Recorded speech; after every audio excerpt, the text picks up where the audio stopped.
नमस्कार, जय जोहार। साथियों, जागो पंचमी आप सभी का स्वागत, हार्दिक अभिनंदन। साथियों, आप सभी को मालूम होगा कि आज हमारे पूरे देश के लिए एक अंधविश्वास और पाखंड का सबसे बड़ा काला दिवस हमारे देश में आज मनाया जा रहा है। यानी मैं ये वीडियो एक दिन पहले बना रहा हूँ, ये आपको कल मिलेगी। यानी जो काला दिवस है वो अगले दिन पे आपको ये वीडियो मिलने वाली है, काले दिवस के बाद। तो साथियों, ये आज का वीडियो जो है वो बड़ा महत्वपूर्ण होने वाला है। आप सभी को मालूम होगा कि हमारे समाज में अंधविश्वास और पाखंड ने इस कदर जकड़ रखा है कि लोग पत्थर की मूर्तियों में प्राण प्रतिष्ठा जैसे कार्यों को करने में लग गए हैं। तो आप सभी को मालूम होगा, क्या आज के बाद राम उठ के खड़े होकर चलेंगे? क्या आज के बाद पूरे भारत में किसी को भी शारीरिक, आर्थिक, सामाजिक, राजनैतिक या इस तरह की अन्य परेशानियां नहीं आएंगी? यदि इसके पहले राम में प्राण नहीं था तो पूरे देश के लोग जो मूर्ति पहले रखी गई थी उसकी पूजा क्यों कर रहे थे? कौन थे वो लोग जिन्होंने पहले उस मूर्ति की पूजा कराकर पूरे देश को गुमराह किया? साथियों, ये बात बड़ी सोचने वाली है और विचारणीय है। यदि हम इसकी चर्चा नहीं करेंगे तो दूसरा कोई करने वाला नहीं है, क्योंकि एक बहुत बड़ा अंधविश्वासी और पाखंडी तबका आपको यानी हमारे ओबीसी एससी को गुमराह बनाने में लगा हुआ है।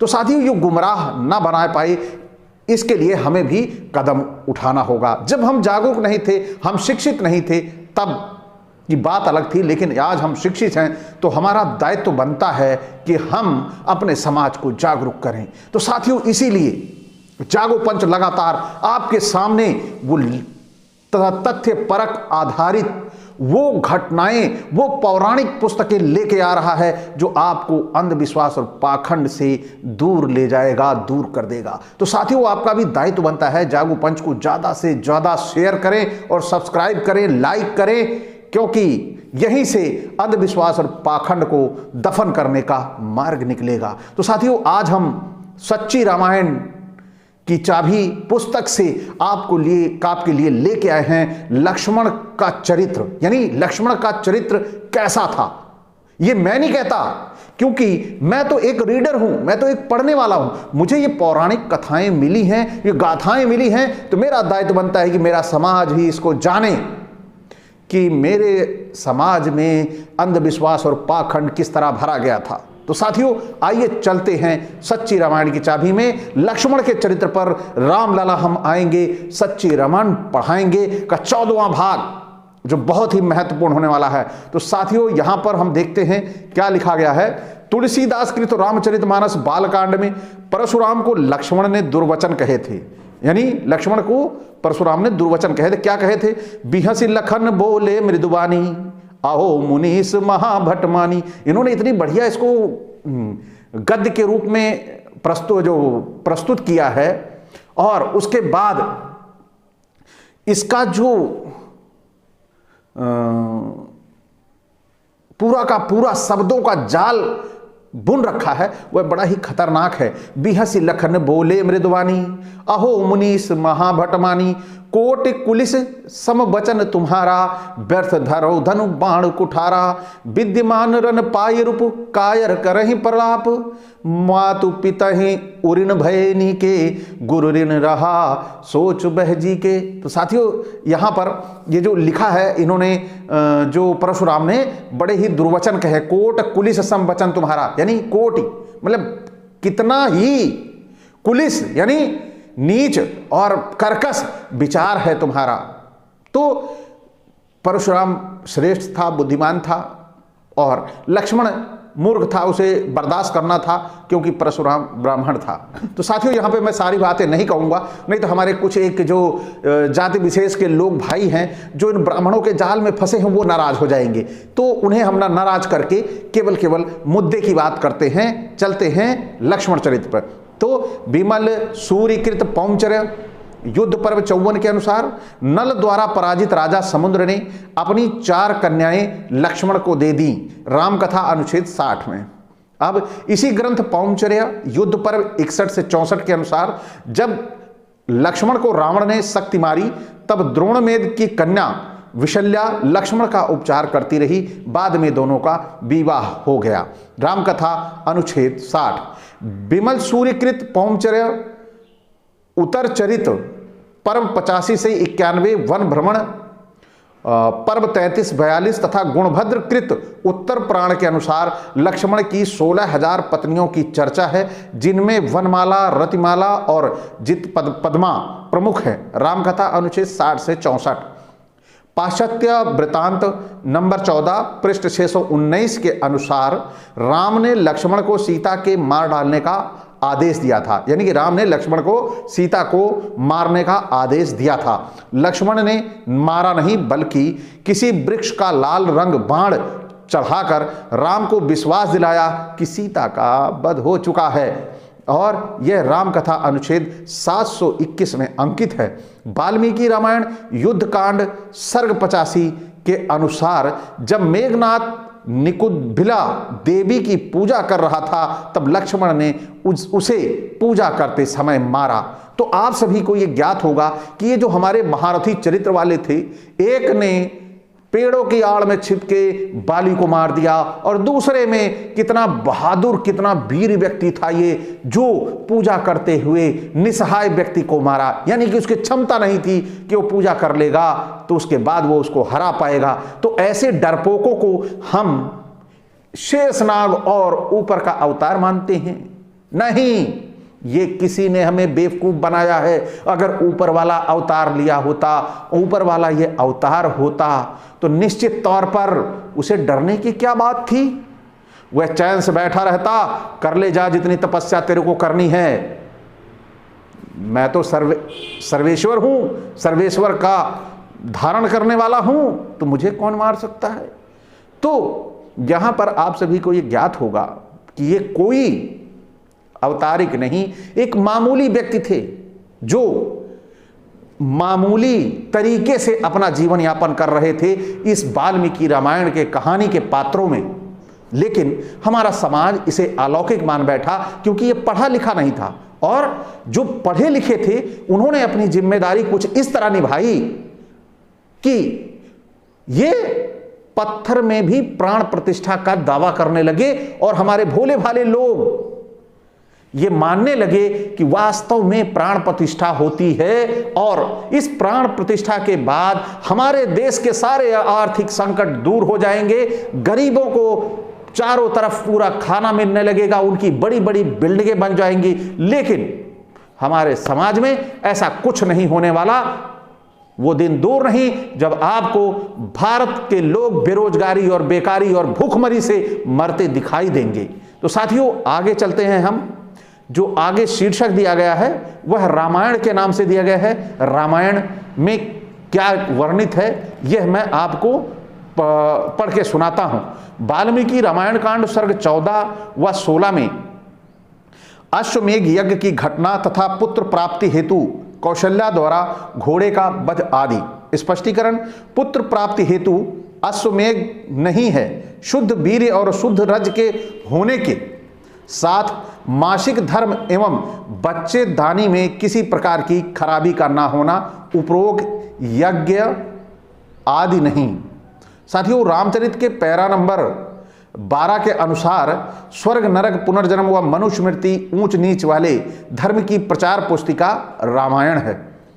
वाल्मीकि रामायण बालकांड सर्ग 74 से में 7 के अनुसार जनक ने राम विवाह के समय दहेज में बहुत सा धन, कई लाख गायें, अच्छे अच्छे कंबल, करोड़ों कपड़े, सुंदर और अलंकृत हाथी, घोड़े और पैदल सेना, 100 सुंदर कन्याएं, सुंदर दास दासी, सोना, मूंगे जवाहरात आदि भी बड़े मन से दिए। इसके पहले सर्ग 73 और 30 के अनुसार जनक ने राम को सीता का दान किया। स्पष्टीकरण: आज दहेज प्रथा हमारी प्रगति में बाधक है। यानी हमारे पेरियार ने यह भी लिखने का काम किया है कि जो दहेज है वह हमारे समाज में बहुत बाधक है, हमारे समाज की बहुत बड़ी कुरीति है। लेकिन क्या अवतार लेके राम, अवतार लेके विष्णु धरती पर आए थे कि लोगों को ये आदर्श प्रस्तुत करने के लिए कि दहेज हमारे समाज में लिया जाना चाहिए। तो ये आदर्श एक राम का नहीं हो सकता, ये आदर्श एक कुत्सित मानसिकता के व्यक्ति के लेखक का हो सकता है, लेकिन भगवान का नहीं हो सकता। ये आप सोचिएगा, ये आपको सोचने को मजबूर करेगा कि आप भगवान बनते तो क्या अवतार लेके ऐसे कृत्य आप करते? कदापि न करते। तो निश्चित तौर पर यह भगवान को बदनाम करने की बहुत बड़ी साजिश है। ये पुस्तकें, इसके पीछे का रहस्य हमें समझना होगा और जानना होगा। वाल्मीकि रामायण अरण्यकांड सर्ग 64-34 के अनुसार राम ने लक्ष्मण से कहा कि गोदावरी नदी सीता का पता नहीं बताती है, मैं गोदावरी को सुखा दूं क्या? मजाक समझ रखा था, मैं गोदावरी को सुखा दूं क्या? ये शब्द सुनने के बाद लगता है कि आज प्राण प्रतिष्ठा जो हुई है, इस प्राण प्रतिष्ठा के बाद जो किसी की दुख तकलीफ होगा, उस दुख तकलीफ को ये तुरंत दूर कर देंगे जो अपनी पत्नी के लिए नदी सुखा रहे थे। बड़ी मजेदार है।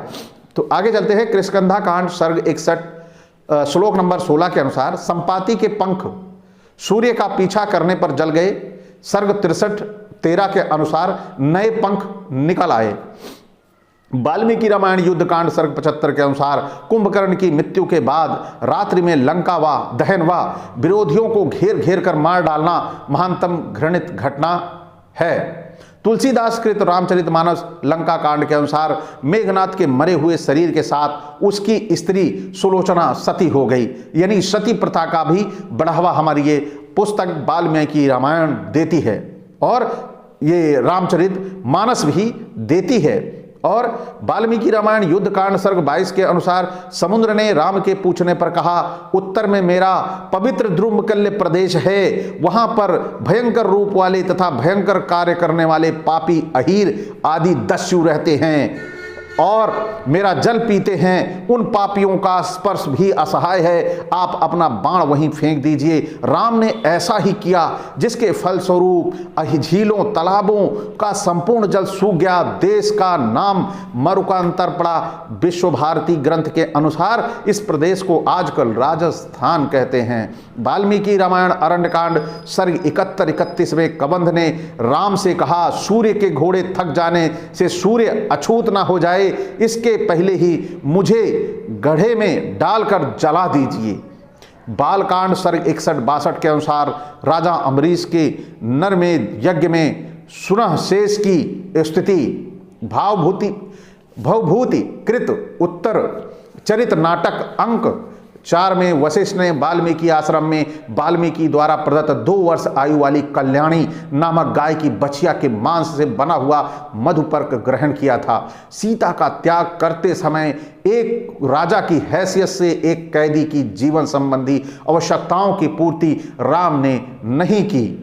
वाल्मीकि रामायण बालकांड सर्ग 7 में 13 श्लोक नंबर में राजा दशरथ के राज्य कोष यानी खजाना ब्राह्मणों व क्षत्रियों को बिना कष्ट पहुंचाए भरे रहते थे। और युद्ध कांड सर्ग 131, 55 और 56 में श्लोक नंबर में भरत ने 14 वर्ष बाद राम को 10 गुना धन रत्नों के घर खजाना राजमहल और सेना दी। और स्पष्टीकरण, इतना अधिक कर वैश्यों और शूद्रों को ही देना पड़ा।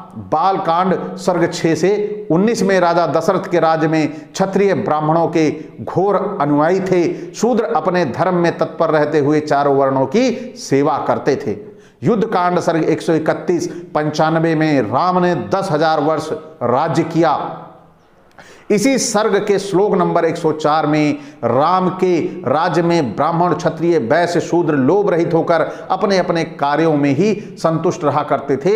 यानी आप समझ सकते थे उस समय शूद्रों की बोलने की हिम्मत नहीं थी। शूद्र आवाज नहीं उठा सकता था। उसका सबसे बड़ा गुनाह संभूक दिखाई देता है आप सभी को कि जो भी शूद्र ज्यादा आवाज उठाता था वह संभूक बन जाता था। तो साथियों, आज भी हमारा देश उसी तरफ शनय मतलब धीरे धीरे उसी ओर जा रहा है और शूद्रों की दशा आने वाले समय में बहुत बुरी और खतरनाक होगी। यह आप सभी अगर नहीं देख पाएंगे तो निश्चित तौर पर आपके आने वाले बच्चे इस बात के साक्षी बनेंगे। तो साथियों, इसी के साथ आज का ये वीडियो जिसमें ये बताया गया है कि अहीरों के पानी पी लेने मात्र से समुद्र जैसा गंदा, यानी पूरे देश का मल संजोए हुए है समुद्र, वो समुद्र भी अहीरों के पानी पी लेने से